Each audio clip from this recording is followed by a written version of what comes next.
오늘 본문 말씀은 예수님께서 중풍병자를 고치신 사건에 대한 말씀입니다. 오늘 본문의 상황을 보면 예수님께서 치유하시고 먹여주신 사람들이 많았습니다. 하지만 예수님께서 이들을 치유하시고 먹이시는 것만이 궁극적인 목표가 아니었습니다. 오늘 본문에 나오는 중풍병자를 통해 육신의 필요를 채우시고 해결해 주십니다. 그러나 주님께서는 이 육신의 필요를 채우실 뿐만 아니라 궁극적으로 영원한 사망에 이르는 죄의 문제를 해결해 주시는 죄사함의 권세를 가진 분이심을 알려주십니다. 예수님께서 가버나움에 계실 때에 많은 사람이 모였습니다. 수많은 사람들이 모여서 문 앞까지 들어설 자리가 없게 되었습니다. 아마도 이 집은 베드로와 안드레의 집일 것으로 추측합니다. 예수님께서 자주 이곳에서 복음을 증거하셨습니다. 여느 때처럼 예수님께서는 수많은 무리를 향해 말씀하실 때 네 사람이 한 중풍병자를 메어가지고 예수님께로 나왔습니다. 4절의 말씀입니다. 무리들 때문에 예수께 데려갈 수 없으므로 그 계신 곳에 지붕을 뜯어 구멍을 내고 중풍병자가 누운 상을 달아내리니 수많은 무리들 때문에 예수님께 나아갈 수가 없었습니다. 그래서 본문을 보면 중풍병자의 네 친구가 지붕을 뜯어서 구멍을 내고 중풍병자가 누운 상을 달아내려 주었습니다. 이처럼 예수님께서 병을 고쳐주시는 분이라는 확신을 가지고 지푸라기라도 잡는 심정으로 간절하게 예수님께 나왔습니다. 예수님께서 그들을 보셨습니다. 이들의 열심이 얼마나 대단하고 믿음이 얼마나 대담합니까? 얼마나 간절했길래 지붕을 뜯고 중풍병자가 누운 상을 내려서 예수님께 나아올 수 있었을까요? 우리는 불가능한 상황 가운데 포기하거나 낙심할 때가 많습니다. 그러나 간절함이 있을 때, 더 이상 어떤 해결책이 없을 때, 신락 같은 희망을 발견할 수 없을 때 상식을 뛰어넘는 힘을 발휘하게 됩니다. 아마도 중풍병자의 상황과 그를 바라보는 친구들의 마음이 이것이 마지막 기회라는 간절함이 있었던 것 같습니다. 그렇게 예수님께서는 그들의 간절함이 담긴 믿음을 보시고 명령하십니다. 5절 말씀입니다. 예수께서 그들의 믿음을 보시고 중풍병자에게 이르되 작은 자야 내 죄사함을 받았느니라 하시니 예수님께서는 그들의 믿음으로 죄사함을 받았다고 선언하십니다. 그런데 이것이 그 자리에 있던 서기관들의 귀에 거슬렸습니다. 서기관들은 예수님의 이 말씀을 듣고 의구심을 품고 나아가 심한 반감을 품었습니다. 예수님께서 병자들을 고치시고 치유의 능력이 있다는 소식을 그들도 역시 듣고 보기도 했습니다. 그러나 서기관들은 예수님께서 누군가의 죄를 사해 주시는 분이라는 것을 용납할 수 없었습니다. 왜냐하면 죄를 사해 주는 것은 하나님께서 하시는 일이라고 믿었기 때문입니다. 7절의 말씀입니다. 이 사람이 어찌 이렇게 말하는가? 신성 모독이로다. 오직 하나님 한 분 외에는 누가 능히 죄를 사하겠느냐? 서기관들은 당대의 교육 수준이 매우 높은 집단이었습니다. 읽고 쓸 수 있는 능력을 두루 갖추었는데 그렇기 때문에 정치, 종교, 가정에서 많은 역할들을 수행했습니다. 그래서 일부 서기관들은 바리새인이나 사두개인의 일원이기도 했습니다. 더러는 제사장과 레위인도 있었습니다. 그러므로 서기관들은 죄를 사할 수 있는 분은 하나님 한 분뿐이신데 어떻게 예수님께서 죄를 사해 준다고 말을 할 수 있는가? 이 말을 듣고는 신성모독으로 간주했습니다.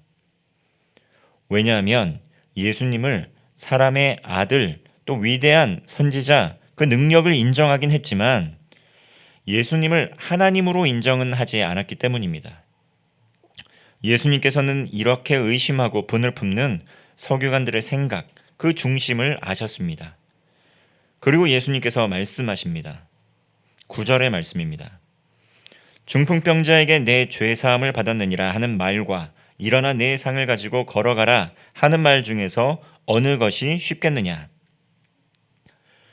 예수님께서 죄사함을 받았다고 선언하셔도 당장 눈앞에 나타나는 증거는 아무것도 없습니다.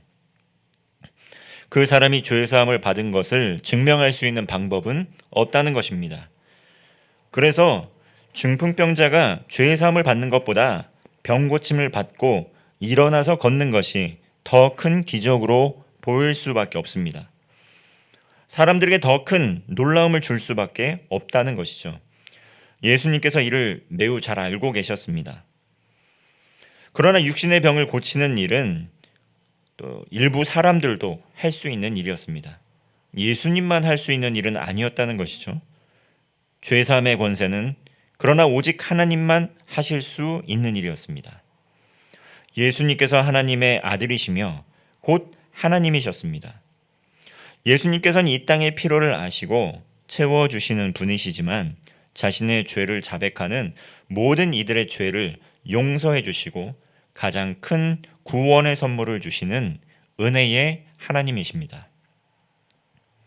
그러므로 예수님께서는 자신의 모든 죄를 고백하고 회개하고 예수님을 믿고 따르는 이들에게 구원을 주시는 구원자 하나님이십니다. 이것은 당장의 눈앞에 보이는 것은 아닙니다. 그러므로 당장에 증명할 수 있는 것도 아닙니다. 그러나 성경은 반드시 마지막 때에 심판의 날이 있다 약속하고 있습니다. 그리고 그 심판의 때에 구원을 주시는 분은 오직 예수님이시라 말씀하고 있습니다. 그 주님께서 오늘도 우리와 동행하십니다. 예수님께서 말씀하시면 그 말씀에 순종하게 될 때 역사가 일어나고 기적이 일어나게 됩니다. 무엇보다도 죄와 사망의 권세에 빠져 죽을 수밖에 없는 그 죄인의 죄를 용서해 주시고 마지막 심판의 날에 영원한 생명을 주시는 구원자 하나님이십니다. 이 예수님을 구원자와 주인으로 믿고 받아들이며 따름으로 구원을 누리는 성도 되시기를 바랍니다. 11절 말씀입니다. 내가 내게 이르노니 일어나 내 상을 가지고 집으로 가라 하시니. 예수님께서 중풍병자에게 일어나서 상을 가지고 집으로 가라 이렇게 명령하십니다. 이 말씀 한마디에 놀라운 사건이 일어납니다. 12절 말씀입니다. 그가 일어나 곧 상을 가지고 모든 사람 앞에서 나가거늘 그들이 다 놀라 하나님께 영광을 돌리며 이르되 우리가 이런 일을 도무지 보지 못하였다 하더라. 예수님의 이 말씀을 듣고 중풍병자는 병고침을 받았습니다. 중풍병자는 즉각 일어나서 걸어서 나아갔습니다. 그 일을 지켜본 모든 사람이 깜짝 놀랐습니다. 그리고 하나님께 영광 돌리면서 정말 이런 일을 본 적이 없다며 예수님께서 행하신 일에 대해서 감탄을 합니다. 이처럼 예수님께서는 우리의 영혼의 문제를 해결해 주실 뿐만 아니라 삶의 문제도 해결해 주시는 하나님입니다. 구원의 소망을 주실 뿐만 아니라 삶의 모든 문제를 해결해 주시는 하나님이십니다. 그럼에도 불구하고 오늘날 교회는 영적인 능력과 권위를 상실하고 있습니다.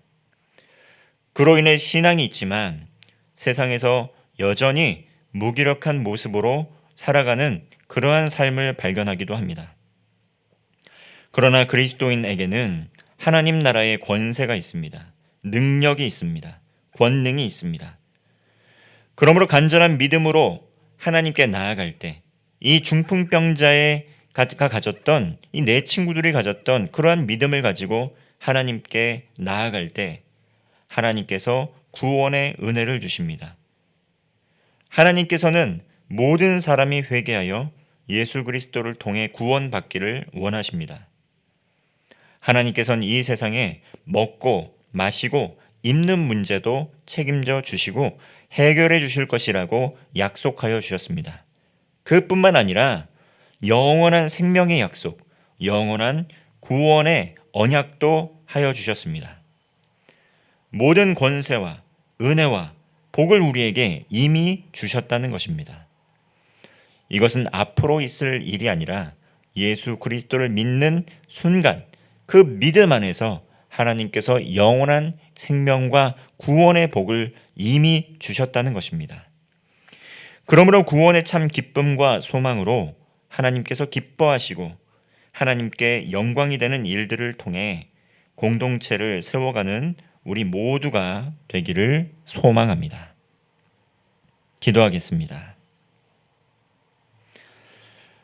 살아계신 하나님 아버지, 오늘도 변함없는 은혜와 사랑으로 동행하여 주심에 감사를 드립니다. 중풍병자와 그의 친구들과 같이 전심으로 믿으며 나아가는 믿음의 삶을 살게 하시고 간절히 믿음으로 구하여 하나님의 영광을 경험하는 성도 되게 하여 주옵소서. 예수 그리스도를 믿는 믿음으로 죄사함 받아 구원 받았음을 믿습니다. 구원의 하나님과 날마다 동행하며 살아계신 하나님의 은혜를 감사하는 삶 되게 하여 주옵소서. 우리 삶에 있는 모든 육체의 질병은 떠나가게 하시고 이미 하나님께서 우리에게 영원한 생명과 구원의 복을 허락하여 주셨음을 믿음으로 감사하며 사는 복된 성도의 삶 되게 하여 주옵소서. 우리 구주 예수 그리스도의 이름으로 기도하옵나이다. 아멘.